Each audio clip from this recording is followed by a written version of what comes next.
Les fers et le fouet, une raison raisonnée de l'esclavage. C'est le livre et le titre que nous souhaitions vous présenter ce soir. En 12 chapitres, l'ouvrage revisite les esclavages dans toute leur complexité, leurs origines, les religions qui ont justifié ou pas d'ailleurs, et les lumières qui les ont combattues ou pas.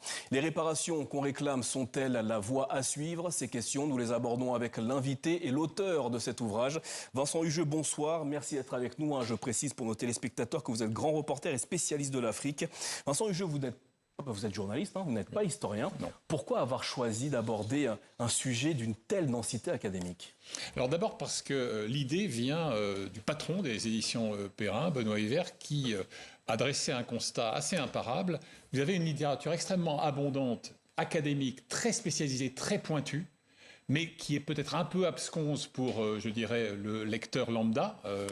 Et à côté de ça, vous avez des livres à thèse, avec une radicalité qui est parfois incompatible avec la rigueur historique. Et donc, son intuition était qu'il manquait un ouvrage qui tente, je dis bien qui tente, et ça s'appelle un essai, d'allier la rigueur historique et la lisibilité pour l'honnête homme ou l'honnête femme d'aujourd'hui. Alors le titre, Les fers et le fouet, est cru, presque brutal. Est-ce un choix délibéré de votre part de manière à éloigner toute forme de pudeur mémorielle à cette question? Oui, si vous voulez, l'association du titre et du sous-titre répond effectivement à cette volonté, faire en sorte de se débarrasser, si possible une fois pour toutes, de tordre le cou au déni, au relativisme, à l'euphémisation de l'extrême brutalité du fait esclavagiste, quelle que soit la forme qu'il ait pris, et l'époque qui le concerne. Et puis, une histoire raisonnée, parce que ce sujet est tellement passionnel, il est tellement propice aux outrances, aux raccourcis essentialistes, aux anathèmes, qu'il faut essayer d'y apporter un peu de raison. Et la raison, c'est ce que m'apportent les travaux des historiens,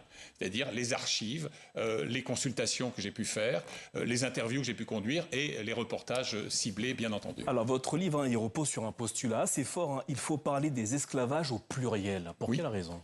Mais oui, parce que, si vous voulez, il y a une imagerie qui est liée aussi au fait que l'esclavage transatlantique, dont je serai le dernier à contester l'ampleur et la cruauté, est le mieux documenté. Il a laissé des traces, il a laissé des registres, par exemple. Les navires négriers tenaient un compte extrêmement rigoureux des décès, des arrivées, etc. Alors que les traites transsahariennes ont laissé un peu moins de traces.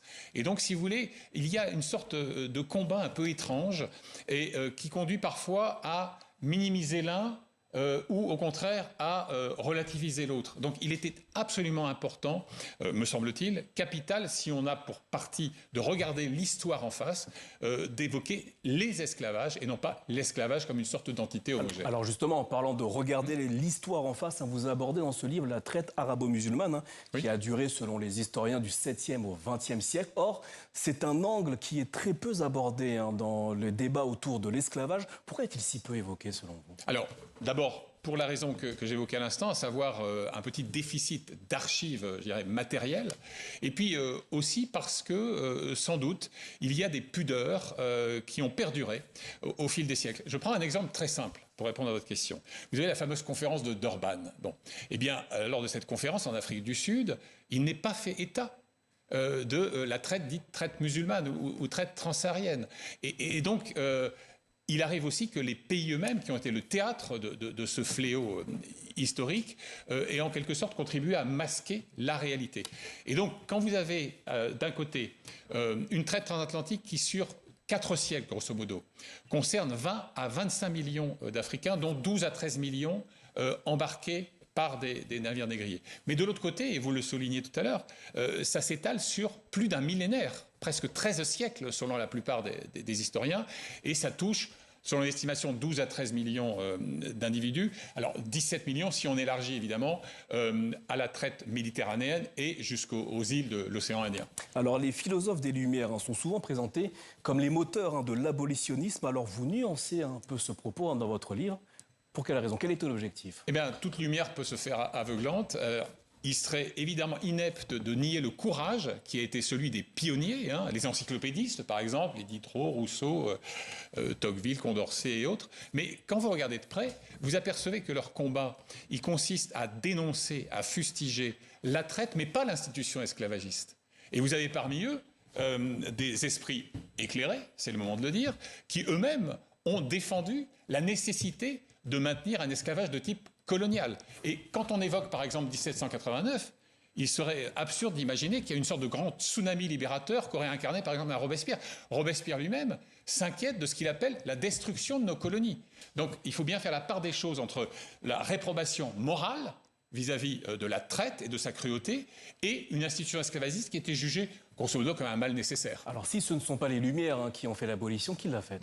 Alors, ça a été un long processus. Vous avez eu un rôle éminent, qui est parfois minimisé en France, qui est celui des Quakers. Donc, en quelque sorte, c'est dissidents de l'Église d'Angleterre, qui, pour des raisons morales, éthiques, philosophiques, ont très tôt porté haut le flambeau du combat. Et puis, vous avez quand même des personnages qui ont joué un rôle crucial.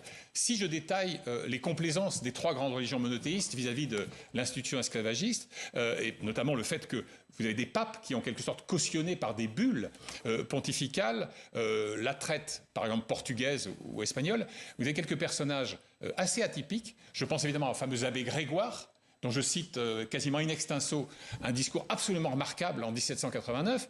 Vous avez plus tard le cardinal Lavigerie, donc archevêque d'Alger et de Carthage, qui ont en quelque sorte contribué au réveil, trop tardif, me semble-t-il, de la religion chrétienne par rapport à cette institution. Alors vous consacrez une partie de ce livre à ce que vous appelez les avatars modernes de l'esclavage. Est-ce que l'esclavage a vraiment une réalité du présent, du passé, pardon, mais également du présent, voire du futur? Oui, alors, ce sont effectivement des avatars, c'est sous une autre forme, mais vous avez une institution, enfin une ONG australienne qui a tenu un décompte assez précis et qui consiste à dire qu'aujourd'hui, sur notre Terre, il y aurait entre 25 et 50 millions d'esclaves, donc d'individus, d'êtres humains réduits en servitude.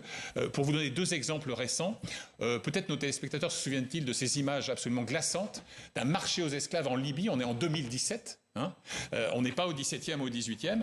Et puis, encore plus près de nous, vous avez des efforts qui sont conduits en ce moment pour essayer de démanteler ce qu'on appelle le cyberesclavage qui sévit dans des usines à fraude numérique et digitale, par exemple à la frontière de la Birmanie, du Vietnam ou de la Chine.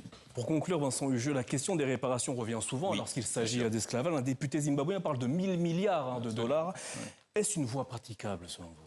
Si vous voulez, à mon sens, il est exclu de purger ce lourd passé s'il n'y a pas un effort effectivement de réparation. Maintenant, la question, elle est très classique. Réparer qui ? Qui est éligible à la réparation et réparer comment? Je pense que ça commence par la reconnaissance de la réalité historique du phénomène. Se débarrasser une fois pour toutes des tentatives, encore une fois, de minimisation et, a fortiori, de déni. Et ensuite, mesurer aussi objectivement possible, et des missions s'y emploient aujourd'hui, ce qu'a été l'impact de l'esclavage sur les économies africaines. Mais il est important de dire, me semble-t-il, que imputer à l'esclavage, si indéfendable soit-il, si abject soit-il, tous les maux de l'Afrique contemporaine, ce serait quand même faire œuvre de simplisme. Vincent Hugeux, merci infiniment d'être venu nous présenter les fers et le fouet, une histoire raisonnée de l'esclavage à retrouver aux éditions Perrin. Merci infiniment. Merci à vous.